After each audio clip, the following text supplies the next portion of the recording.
Why is Latin America becoming so important to SWIFT?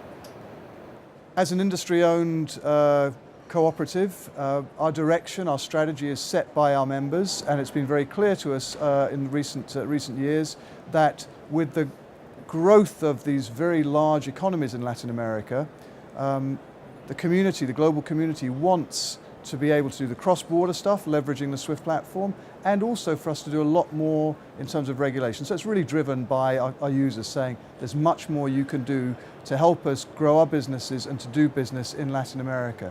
And of course the domestic markets in Latin America are also very keen to adopt standardizations and have easy routes to market. In addition, Latin America, like the rest of the world, is under a lot of industry regulation to improve and reform their markets. And in some of these markets, specifically Colombia, we're working very closely with the local community to respond to a decree from the regulators to transform the securities market there, the introduction of the custodians, and to revolutionize the connectivity with the buy side, or the trust companies as they call them in that part of the world. Just as a follow-up, is there a particular Latin American country that's of interest to SWIFT?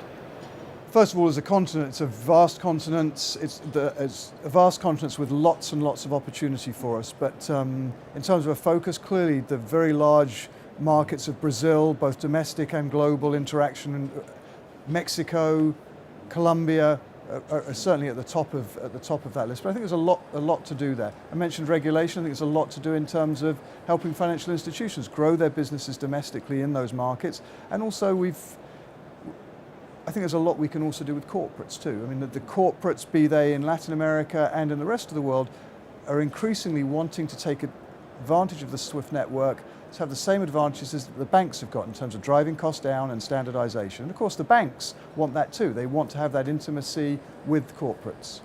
And it enriches this wonderful ecosystem which we call SWIFT.